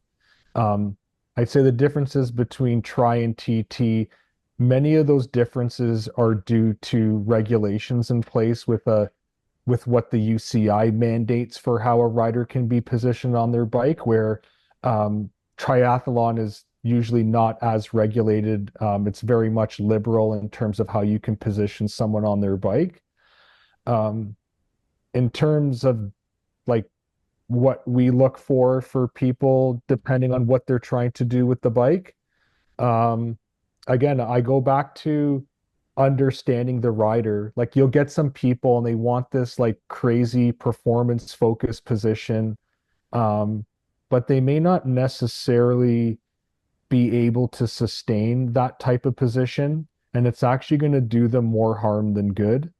We saw that a lot, with the craze on the road cycling side of things where people wanted to slam their stem. And if you lacked hip mobility, well, forget about slamming your stem. Because if it's just for looks, that's fine. But if it's from a performance perspective, no bueno. It's just not going to work well for you. So it's really understanding, what it is that the rider is going to be able to sustain. And if we look at tri bikes specifically, um, like for reach, for example, a lot of that's going to have to do with the mobility that someone has through their shoulders and through their elbows and their wrists. One part of the assessment that we do when we're fitting someone on a tri or TT bike is understanding how much range do they have through their elbow angle. And if someone's very tight within their shoulders, well, we know that they're going to require more flexion, and it's going to be much more difficult for them to have more of an open elbow angle because it's going to put so much stress in the upper part of their back and shoulders, and it's probably going to strain their neck a lot. Um, uh, what are some other things that you can look at if we're talking about performance focus? I don't know if I'm going too far, and this is probably another question you're going to ask me is like crank length. Yep. I We've don't been know if you want holding me to on to touch that on for that at we've all. been holding on to that for 3 weeks is like the grand Yeah, reveal. yeah. So it's if you want me to move into it, I can. Uh, I one of the parts of that symposium that I was so excited to sit on was a presentation by Dr. Roger Cram from the University of Colorado. And I was so disappointed because at the end of his presentation, determination of length of crank is inconclusive. I was hoping that he was going to give me some way or some calculation in order to figure out what is the appropriate length of crank for each rider. And he's been working on this for close to a decade now. And it's inconclusive. There's too many variables at play. And so um, he was trying to demystify crank length and what are some of the positives and negatives with length of crank. If we look at it from a kinematic perspective, we can understand that the length of crank is going to determine how much flexion and extension transpires through a pedal stroke. So, for example, a really long crank is going to create more flexion at the most flexed point on the pedal stroke, and it's going to create a lot of extension at the bottom of the stroke. It can also, too long of a crank can create impingements, specifically in the hip. We're even seeing some pro riders having to go for surgery. There's a major artery that runs through your pelvis. The name escapes me right now, but where that's been damaged because the hip is under too much flexion all the time. So there's actually a couple of riders within recent memory that have had to go for that. So it just goes to show you how impactful the length of crank can be. We are seeing the trend towards the shorter crank, right? Which Very much I think so. the trend towards shorter makes a ton of sense, because it allows us to reopen the hip angle. It allows us to get into some positions which we wouldn't normally be able to just because of the interference that's created with an increase in flexion. So how like I've been going about it is really understanding how much flexion and extension is transpiring once I have someone hooked up to the cameras. Um, it's pretty easy to identify if someone's on a length of crank that's too long because you have to start to run things at an extreme in order to balance things out. Because you got to remember, if you're creating too much flexion at the most flexed point, your organic way of offsetting that is by increasing the rider's saddle height, right? So you are going to scrub off some of that flexion. However, you've just created more extension, which is probably already at an extreme. So pretty easy to identify that. Have we seen when someone's running a crank that's too short? In some instances where it's a little harder to balance out those things and create flexion throughout the pedal stroke. Um, I've been playing around with length of crank personally. Like historically, I've been running 172 and a half. I started to trend towards 170 within the last couple of seasons, where this year I was actually running a 165. Um, I don't think it's as simple as go to the shortest crank that you possibly can, and you're ultimately going to get performance. So one thing that Dr. Cram touched on during his presentation is he actually provided us with a calculator that will tell us that, if we were to get two equal people on two different lengths of crank, with the same gear ratio on the same gradient in the same gearing, at the same operating cadence, the person with the shorter crank would actually have to produce more Newton meters of force in order to go the same speed. So there is adaptation that's required for that. And that's probably one of the first things that I experienced. I just felt like I had to push harder on the pedals to get things going. And it makes sense. It's physics. If we think of it as like from an engineer's perspective, and we talk about an engine of a motor or an engine of a car, a longer crank is going to produce more torque. You could still produce the same amount of power. So the one thing that he was able to determine was that you can equate the same sprinting power as someone on a longer crank versus a shorter crank, but ultimately you need to produce more torque in order to get there. So it's having an understanding that you could improve in the area of kinematics, but at the same time, it might be more stressful on your muscular system, because you have to essentially push harder in order to produce to generate that same type of speed. But if we focus more specifically on triathlon or time trialing, there's typically a benefit in kinematics and what you can do with someone's hip angle, which therefore is going to translate to what you can construct in their frontal position. So I would say moving towards a shorter crank in most cases is going to be of some benefit in that regard. But then it begs the question, like, does this start to change the standardization on the length of crank? Like, how short do we go? Because a lot of the selection for length of crank can be based off of someone's body proportions, which they touched on. So if 170 becomes considered long, which is still 170, I remember days when there was 180 cranks and 177 and a half, those are obsolete today. What do you do for really small riders? Are the shortest cranks 140 now? Like, where does it end? Like, where does it stop? Probably where the chain ring is. Probably at the chain ring. Yeah, like, what are you going to go? Like 140s, 120s? Like you saw, Vingegaard using 155s this year in the Tour.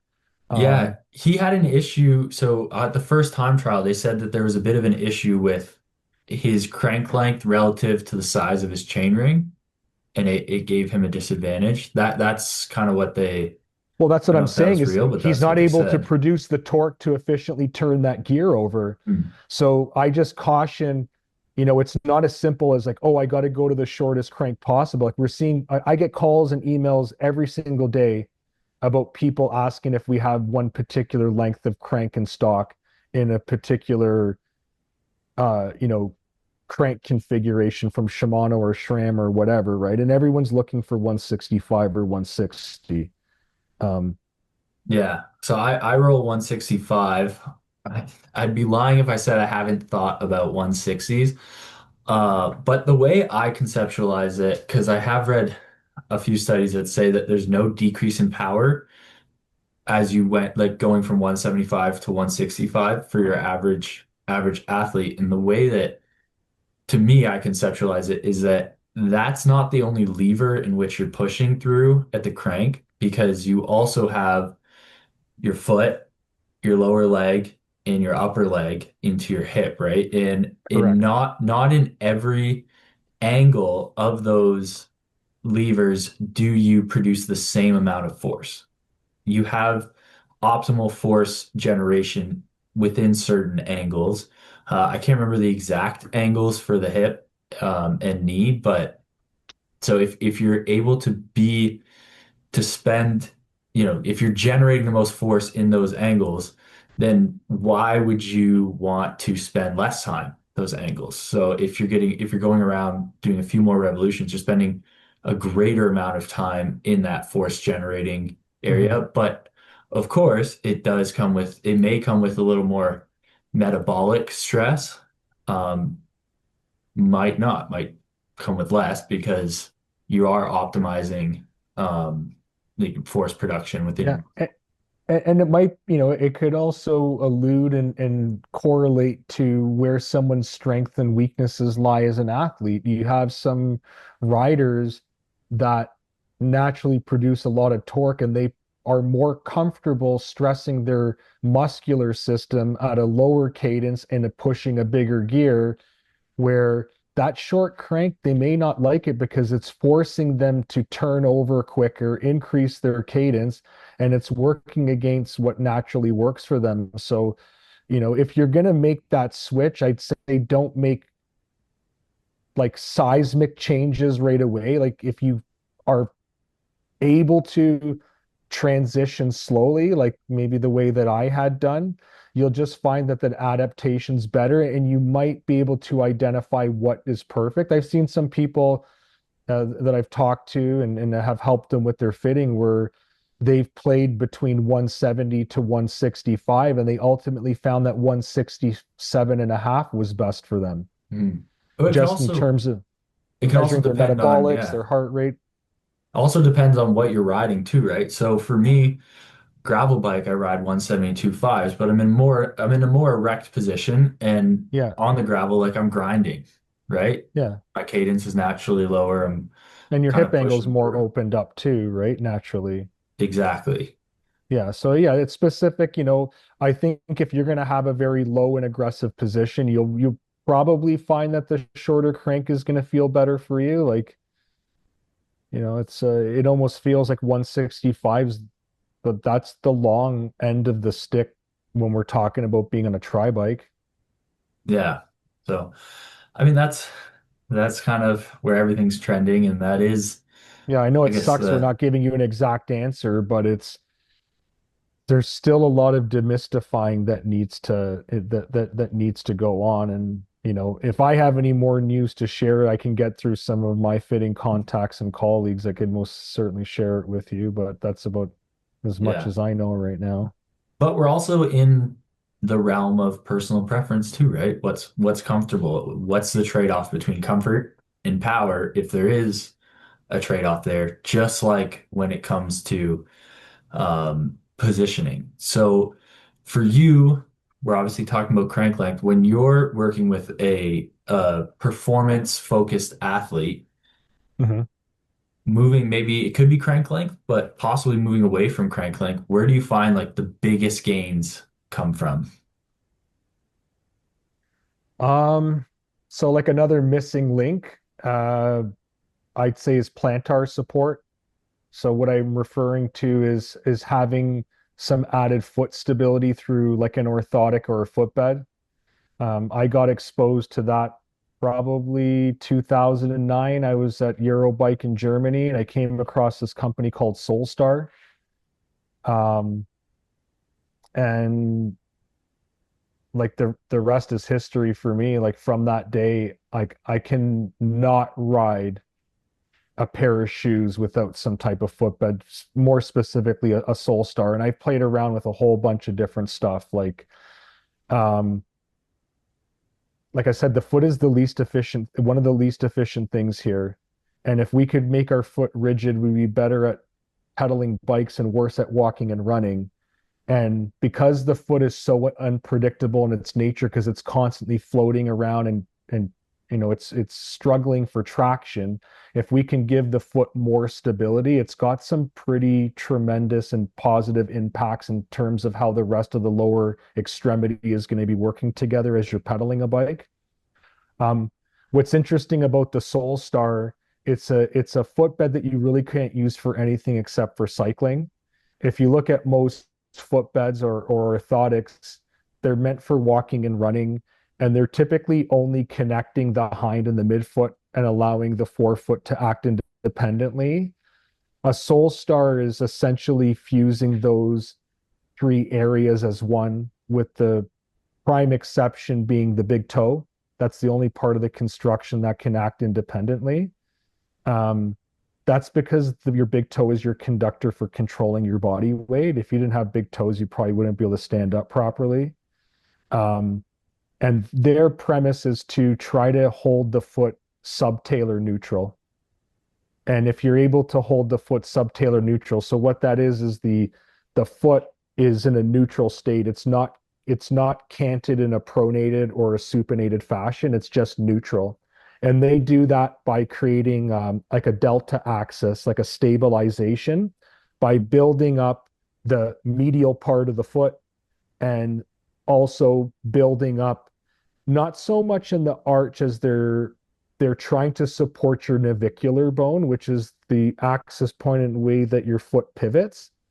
And as you're still trying to pronate and supinate as you're turning the pedals over, because that's naturally the primary mechanics that our feet want to do, they cancel each other out. And therefore you're utilizing the entire the bottom surface of the foot, and it's acting more like a lever.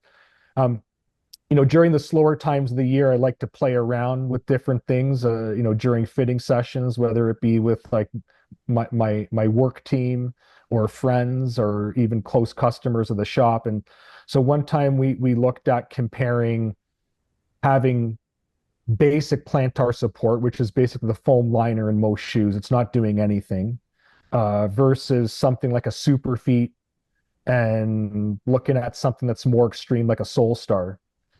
And ultimately something's better than nothing.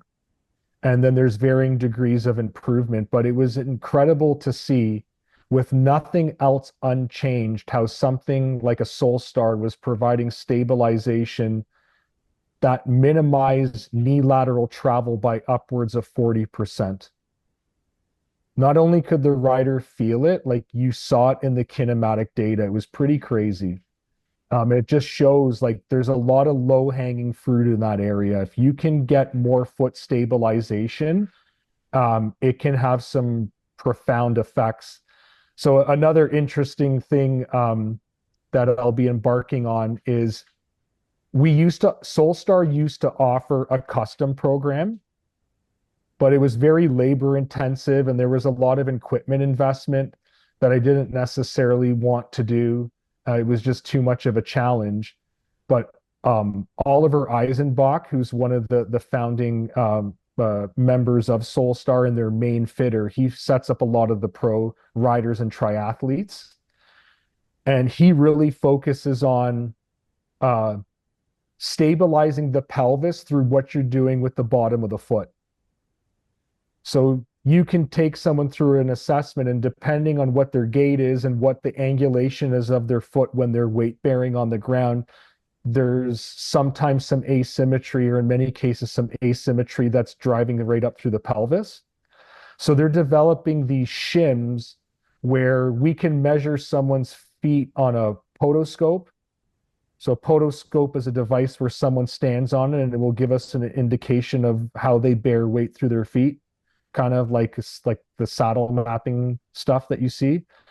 And from there, you're able to understand how the foot needs to be supported to square up someone's pelvis better. So another thing that, you can add into the equation, which can have some remarkable effects in terms of how someone's transmission is through the pedals, both on both sagittal planes. So that's an area that if you want to extrapolate some performance, there's a lot to be said there. So wouldn't overlook that. And I see people spending and throwing money on a lot of stuff that doesn't have necessarily the same impact as something like that. Like pretty critical in my opinion. Yeah, for cycling, obviously, so the main benefit of pronation for us when we're walking is shock absorption. That's the inherent reason that we have it. The subtalar joint, a lot of people don't understand. So the ankle joint, it's not a hinge joint. Under your so the subtalar joint is the joint between the talus and the calcaneus. And when you're walking, that gives you all your inversion, eversion, right? People seem to think that pronation is just a flat foot, but that's more of a symptom.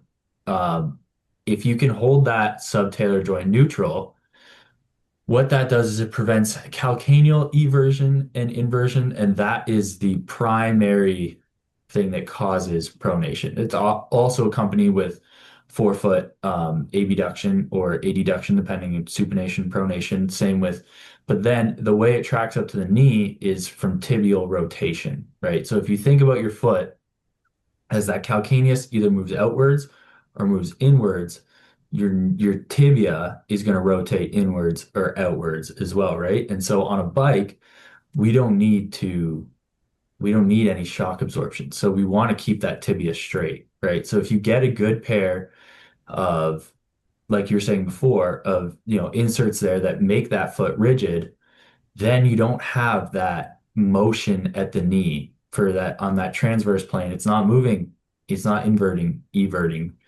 It's from the frontal plane, it's not tracking in and out.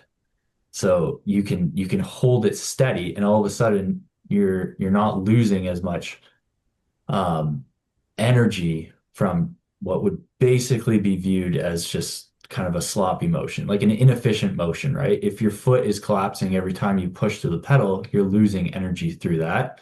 Then your knee is also tracking. You might get gapping medial lateral, which can cause other issues as well, right? Yeah, absolutely. And it's fascinating, how deep of a dive certain people are taking, specifically on what's happening with the foot during the pedaling phase. So another thing I've been playing around with, so I I was I got contacted by this startup out of Utah called Lore. I don't know if Okay. you've heard of Lore. No, I haven't heard of it.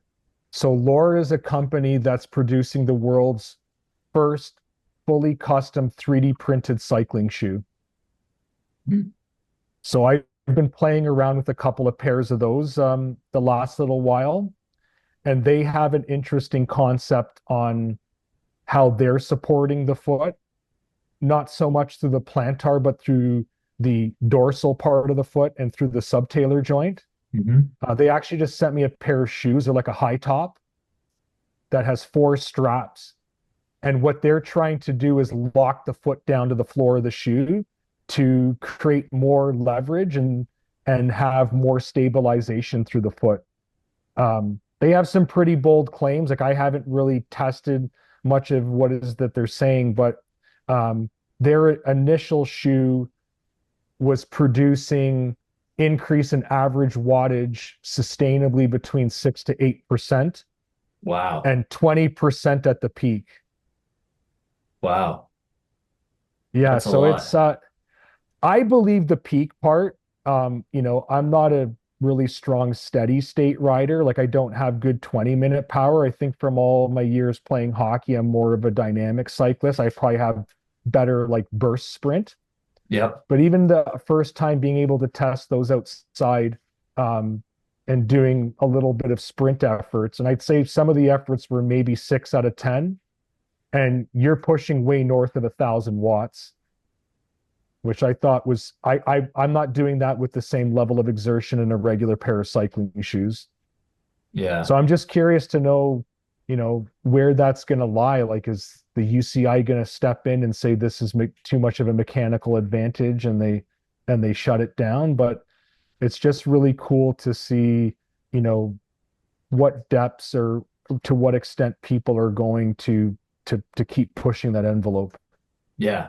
I But mean, I was pretty fascinated. it makes Fascinated sense with too. that. Like we said with the Soul Star, like that's probably halfway between a regular shoe and then this shoe, right? Because if you have no more movement in your foot, well, all of a sudden now, if you have a regular arch or a high arch, you're missing contact, right? So if you bring it up to make that floor meet your entire foot, and you're not, then all of a sudden, and you have stable, your calcaneus is stable, then you're not taking pressure through your arch and you can meet it up there. And now all of a sudden you have more surface area to push through, right?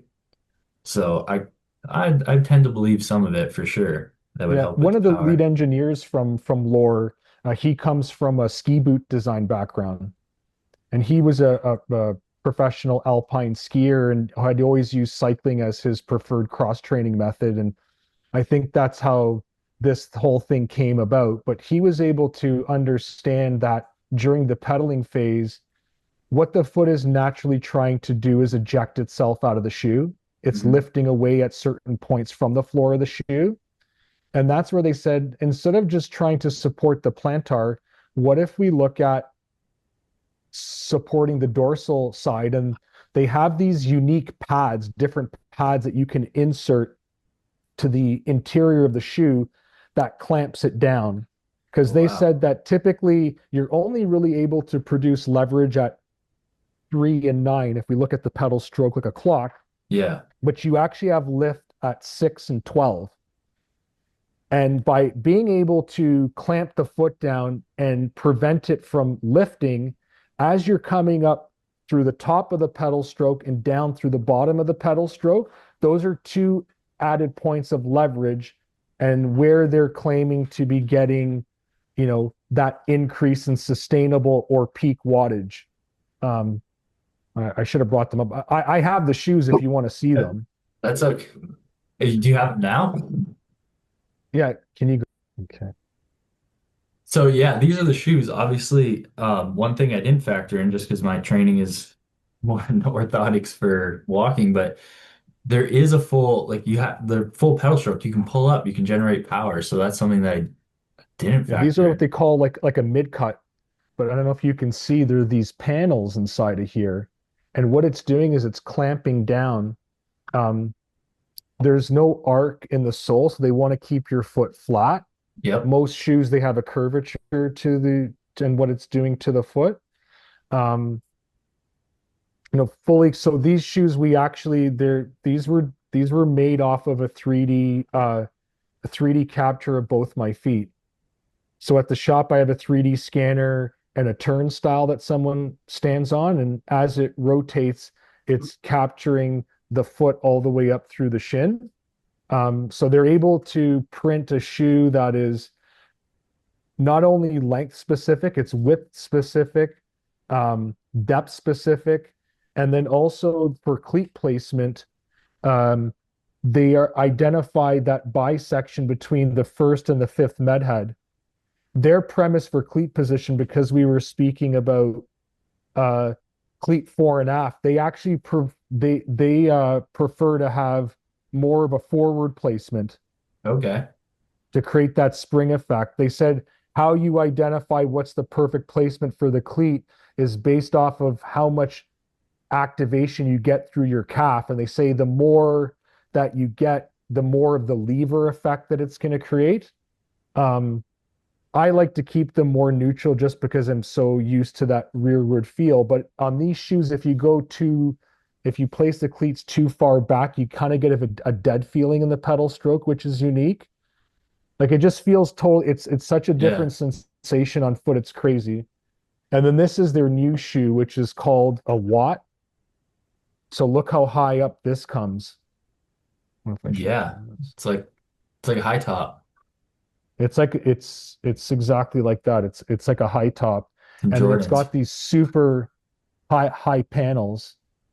I know it's very obscure looking, so they moved away from dials to straps Yeah. because they felt that the dials weren't strong enough to hold the foot down. Hmm. So now like you're really cinching the foot. Like these are very it's a very strange sensation on foot, and you know they're not cheap. That's No, I did look that that's up. They're about 1,600 bucks US, 1649 US. yeah, they're not So, well, but the top ones are like almost they're like 18.99.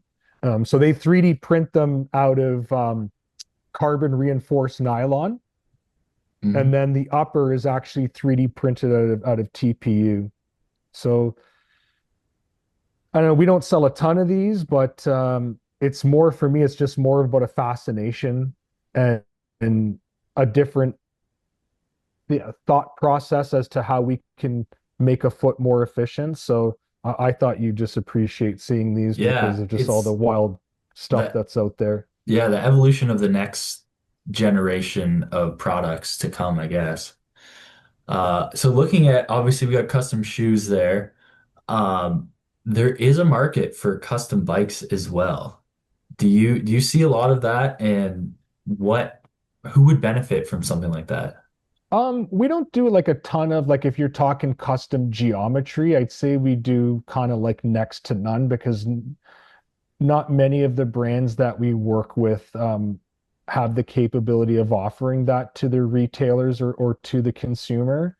There are some bespoke outfits that concentrate on that. I've personally designed my own custom geometry for a titanium bike many years ago. I also worked with Leonard Zinn about a couple years ago. He sent down someone to do a fit with me from the US on my fit bike to help determine what geometry he would require. And then Leonard was going to build him a custom titanium frame. Um, I think it's more of a nice to have Yeah. So for you for don't most think people. there are any rider problems or issues that would be impossible to solve with just like a stock geometry? Not really. If we look at bike geometries, they've evolved so much over the years. If we look back like 30, 40 years ago, you know, that Italian rectangular geometry, that was the standard. And that's why there had to be so many sizes in order to fit people properly. Where, if I'm not mistaken, in the 90s, we saw the inception of sloping geometry, which I think is accredited to the Taiwanese. And it's kind of clever because they're able to accommodate to a multitude of different riders with having less sizing because their focus has been on the X and Y axis on the stack and reach. And I think, with most manufacturers are offering between 7 to 8 sizes. And within those 7 to 8 sizes and different combinations for cockpit geometry, you can fit most people. Like, obviously, there's always going to be an exception to the rule. There might be some outliers where there's some people that just have something super unique going on with them where maybe they're a prime candidate and it's justifiable for themselves to go to a custom geometry. But I'd say for most people, probably not like anything that you'd have to go out of your way for. Honestly, you can do a pretty good job, with customizing an off-the-shelf geometry. Because the reality is like if you go to too much of an extreme, well, then you start to compromise other features of a bike frame, and a lot of that's going to be how it's going to handle. Like you can't have these obscure angles and this like Yeah. whack geometry. Like that's not going to work either. Is it going to fit you better? Possibly. Is it going to ride better? No, it's probably going to ride like a wheelbarrow. Yeah. Which might not be the worst thing if you're If you're maybe, gardening. yeah. Um, so obviously I want to be respectful of your time here, so we'll just move Sure. on a bit. But how do you find that fit changes as someone ages on the bike? How do they adapt their fit, or how do you fit a younger athlete versus an older athlete? Yeah, for sure. Again, individual specific. I can attest that, you know, we all change, and I think your bike fit kind of evolves along that with that as well. Like I don't even ride the same size of bike, and I do not have the same position that I had like 15 years ago. Not as fit as I used to be, definitely not as flexible. I've had some injuries pop up along the way that has had me have to pivot in terms of how I'm positioned on a bike. And I see that with a lot of other people too.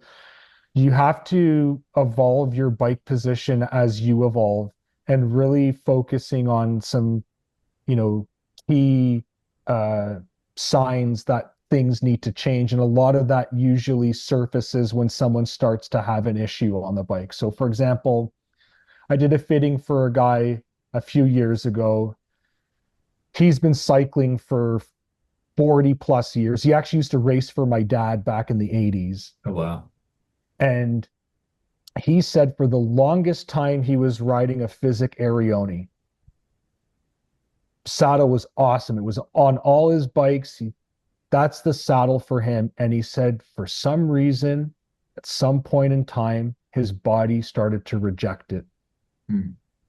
No matter what he did to the seat, even on all his bikes, he couldn't sit on that seat anymore.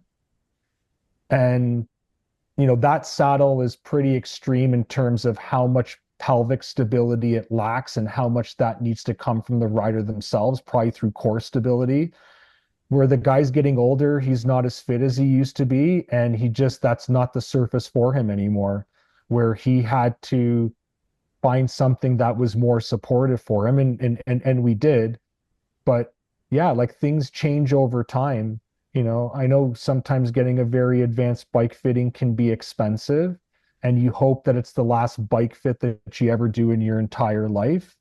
And for some people, they can elongate that for as long as possible. But the reality is there's going to be some point in time where some changes are going to have to be made. You're going to have to make some adjustments to how you're changing.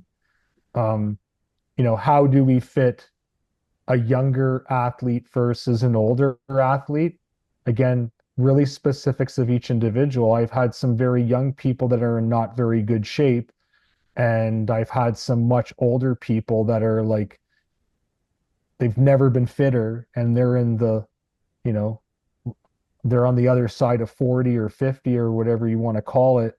And, they can sustain a position that you would most associate with a younger, fitter athlete. So I really take it specifically to each individual. I don't have some preconceived notions if a young person walks through the door and how they're going to be set up on their bike. Like I did a fitting for a guy who's a pro lacrosse player recently. Super jacked guy, but he's not flexible. Like the guy's just a brick, right? He's just this muscular specimen, and you could just tell through the assessment that you had to be cautious with, because he's young, you're going to put him in this aggressive position. Like we just could pick up on things to know that it's probably not going to have a high likelihood for success. Hmm. Given the fact that he's younger, he probably has more runway to improve in those areas. Like he can probably make himself more malleable and a little more flexible if he works at it. I'm sure it's going to come to a point in time where he won't be playing lacrosse anymore, especially at a professional level, and probably won't be hitting the gym as hard as he normally does to sustain the physique that's required for that sport. And he's going to change too. Like it's like a formality, right? So, but yeah, I really try to just place it on each individual and understanding hopefully what's going to work for them. Great. Well, is there anything that maybe we haven't touched on that you might want to touch on now? Um, no, I can't really think of, we did touch on, a lot of the major contact points of being on a bike, and where some low-hanging fruit and some efficiency can lie. And You know, I guess it's up to people to decide what it is that they want to do, but it's probably advisable if it's not myself to, you know, reach out in your area or do some research on possibly where there could be a trusted fitter in your area, because if you haven't done that up until now, I think you're really missing out, and it should be probably the next thing that you do when it comes to your cycling specific purchases. Yeah. Well, man, I guess right before you go, kind of a last message to everyone. So a lot of us have probably been riding for years. We've gotten a bike fit. It's probably been a while. When do you think we should look to getting maybe a tune up or check like tune up fit? Obviously, you should be tuning up your bike often. But what is an indication that someone should be coming in and updating their fit, getting rechecked? Because like you said, there are physiological changes that do take place. I would say that there's probably going to be some signals. It's that old adage, if it's not broken, don't fix it.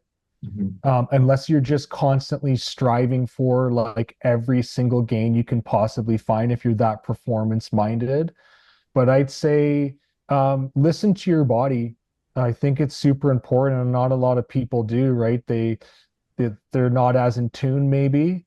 But you know, if something pops up and it starts to become chronic or stagnant, it's probably a good indication, a sign that you should probably take a second look, especially if something's lingering or forbid that it's progressively getting worse. But that would be my advice. But if you're feeling pretty good on your bike, you can just keep on riding. If it's more out of curiosity and you've never done it before, that can't hurt either.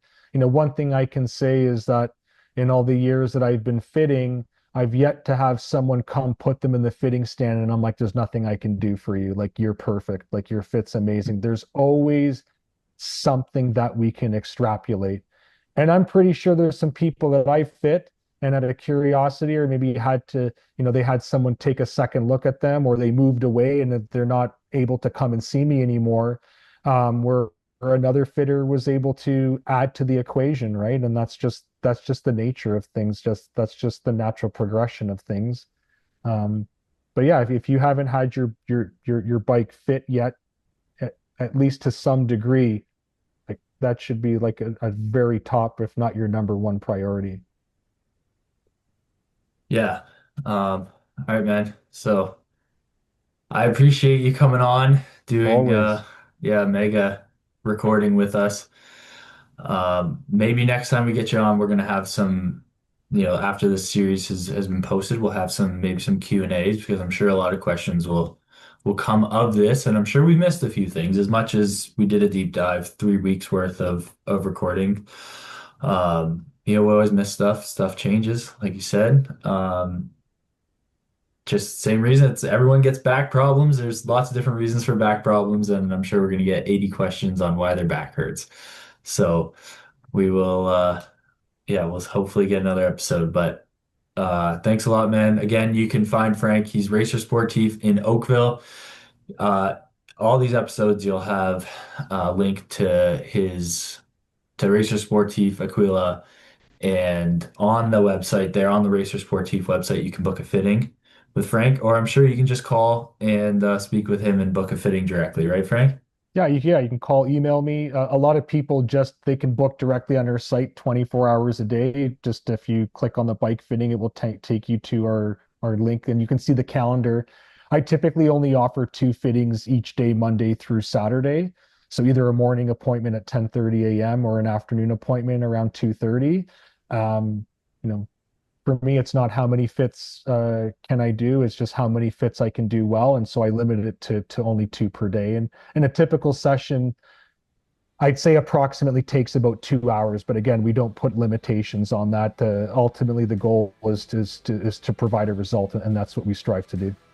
Yep, and I can confirm it's at least 2 hours of appointment time. So, all right. Thanks a lot, Frank, and everyone. Until next time, peace out.